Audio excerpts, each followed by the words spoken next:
Hello guys, this is me Ankur Upadhyay. Welcome to our channel stock market analysis. Guys, बात करने वाला हूँ चीनी शेयर के बारे में। नाम है बलरामपुर चीनी।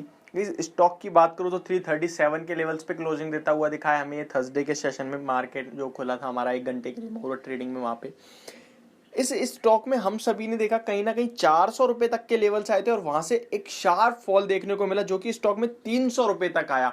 और इस बीच में काफी कमेंट्स आए थे मेरे पास कि इस स्टॉक में क्या करना चाहिए, क्योंकि काफी ज्यादा एनालिस्ट की तरफ से रिकमेंड हुआ ये स्टॉक और हायर आई हायर टॉप बनाता हुआ जा रहा था।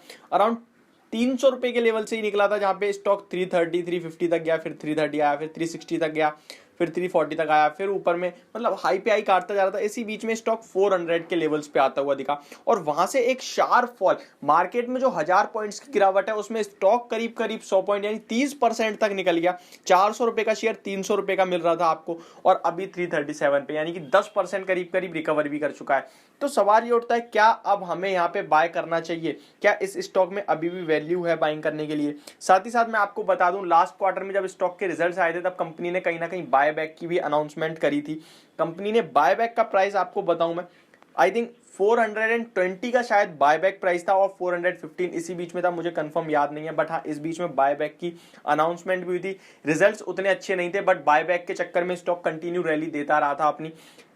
लेकिन आप अगर एक Q2 के रिजल्ट देखोगे चीनी शेयर्स के, तो आपको देखने को मिलेगा कहीं ना कहीं सारे चीनी स्टॉक Q2 में रिजल्ट शानदार पेश कर रहे हैं। देखिए, द्वारी के शुगर के रिजल्ट आए, स्टॉक करीब करीब 4 से 5% भागा था। ऐसे में इस स्टॉक में क्या होगी, मेरी आपके लिए राय। जिसके पास पोजीशन है उसे क्या करना चाहिए और अगर कोई फ्रेश एंट्री बनाना चाहता है तो क्या हो सकते हैं बेस्ट लेवल्स, इसके बारे में बात करेंगे। तो चलिएगा इस वीडियो को बढ़ाते हैं आगे। उससे पहले मैं आपको बता दूं, अगर आपके पास है कोई भी स्टॉक जिससे रिलेटेड आप मुझसे बात करना चाहते हैं या फिर हमारे साथ जुड़ना चाहते हैं, तो मेरी इंस्टाग्राम आईडी पंडित10 पे आके आप भी मुझसे बात कर सकते हैं।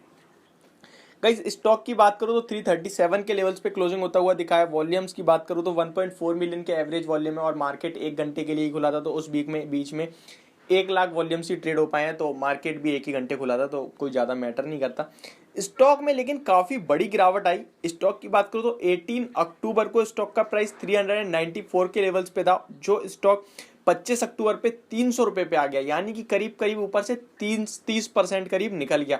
ऐसे में स्टॉक में काफी ज्यादा लोग पैनिक हो गए, हो सकता है काफी लोगों ने सेलिंग भी करी हो, क्योंकि शार्प फॉल देखने को मिला। किसी भी लेवल पे स्टॉक ने सपोर्ट नहीं माना।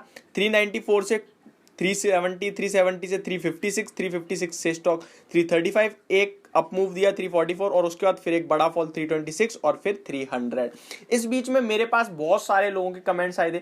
तो गाइज, इस शेयर में ना केवल आपको एक ही लेवल है जो अब तो काफी पास आ गया है लेवल, लेकिन पहले आपके लिए जो लेवल था वो दूर था। देखिए, अगर लॉन्ग टर्म इन्वेस्टर हो आप, जो अगर आप इसमें मतलब ये जो ब्लेंडिंग क्या कहते हैं, अगर आप इसको एथनॉल ब्लेंडिंग प्ले कर रहे हो, अगर आप इसको लॉन्ग टर्म के लिए ले रहे हो, तो आपको लॉन्ग टर्म के लिए एक बड़ा ही एसएल रखना पड़ेगा। ऐसा नहीं है कि अगर आप लॉन्ग टर्म प्ले कर रहे हो और आप उसको एसएल रखो ट्रेडिंग वाला, तो वो पॉसिबल नहीं है। तो ट्रेडर हो तो ट्रेडर के लिए छोटे एसएल होते हैं, टारगेट भी छोटे होते हैं। लेकिन अगर आप एक इन्वेस्टर हो, अगर आप एथनॉल ब्लेंडिंग प्ले कर रहे हो, तो आप अगर सन 2025 से 28 तक 30 तक, जहां पे गवर्नमेंट का 15 से 20% का एथनॉल ब्लेंडिंग का मतलब मोटिव है, उसको प्ले कर रहे हो, तो आपको एक टारगेट अगर आपका बहुत बड़ा है तो आपको एसएल भी थोड़ा दूर का ही रखना पड़ेगा, जहां पे स्टॉक कहीं ना कहीं लेवल मानना पड़ेगा। इनफैक्ट अगर आप एक इन्वेस्टर हो, अगर आप कुछ प्ले कर रहे हो, तो आपको एसएल रखना है नहीं रखना वो कह नहीं सकते, बट आपको टाइम फ्रेम जरूर देना होगा। टाइम जरूर देखिए, ये स्टॉक जो है ना बहुत वॉलेटाइल है। ऐसा नहीं है कि अगर ये ऊपर से 30% निकल गया,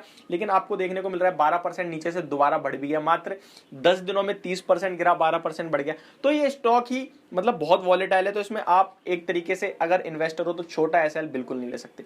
देखिए गाइस, मेरे पास इतने सारे कमेंट आए थे। इनफैक्ट 300 पे भी मैंने एक ही लेवल सजेस्ट करा था, 292। मैं 292 का लेवल क्यों सजेस्ट कर रहा हूं, उसके पीछे का रीजन देता हूं मैं आपको। स्टॉक 160 से जब चलना शुरू हुआ था तो स्टॉक 326 तक गया था 10 मई 2021 को। उसके बाद स्टॉक में एक फॉल देखने को मिला 292 का, और उसके बाद स्टॉक ने कभी भी 292 के लेवल को ब्रेक नहीं करा। तो कह सकते हैं आप एक साल का करीब करीब मई 23 2021, यानी आप पूरा एक साल तो नहीं, 6-8 महीने का आपको कहीं ना कहीं एक लेवल मिल रहा है जिसके लेवल स्टॉक निकला ही नहीं है उसके ऊपर आने के बाद, और वहां से अच्छा खासा फॉर्मेशन, और 2-3 बार टेस्ट करा है स्टॉक ने 292 का, 300 तक आता था वापस भाग जाता था। तो वहां से उसके नीचे 292 के नीचे जब तक शेयर क्लोजिंग नहीं दे देता तब तक ये शेयर पॉजिटिव ही मोमेंटम में रहेगा, हायर हाई हाई बॉटम बनाता जा रहा है। और स्टॉक में गाइस अगर कोई एथेनॉल ब्लेंडिंग प्ले कर रहा है तो मुझे लगता है इस बार के रिजल्ट्स भी कहीं ना कहीं आपको शानदार देखने को मिलेंगे, और स्टॉक 400-450 रुपए का आपको कहीं ना कहीं इजीली देखने को मिल सकता है। पी की बात करूं तो 17 के पी पे शेयर ट्रेड कर रहा है, मार्केट कैप भी अराउंड 7,000 करोड़ के करीब का मार्केट कैप भी है। यहाँ पे गाइस काफी ज्यादा शेयर्स जो हैं बलरामपुर चीनी, धामपुर शुगर, इन सब में ना पब्लिक कहीं ना कहीं एक तरीके से ऊपर के लेवल से ट्रैप हुई है, तो अभी उनके दिमाग में अलग अलग सवाल आ रहे हैं। तो उनसे केवल मैं ये कहना चाहूंगा, अगर आपकी ऊपर की लेवल की पोजीशन अराउंड 370 और 360, क्योंकि बलरामपुर चीनी वहीं कहीं घूमता हुआ दिख रहा था, तो आपको पेशेंसली होल्ड करना है स्टॉक, और आपका पहला टारगेट 400 का होना चाहिए और दूसरा 450 का। देखिए 420 पे तो कंपनी ने खुद अपने शेयर खरीदे हैं आपसे, तो कंपनी को तो जब तक 420 के ऊपर नहीं जाएगा तब तक फायदा ही नहीं होगा। फॉर एग्जाम्पल आप इन्फोसिस देखिए, इन्फोसिस ने जब 1300 रुपए का शेयर चल रहा था तो 1750 तक में बायबैक करा था, यानी 1750 तक नीचे आएगा तब तक बाय करा था। अभी स्टॉक आपको 1700 के पास दिख रहा है, 1850 का हाई लगाता हुआ दिख रहा है, 2000 के टारगेट चल रहे हैं।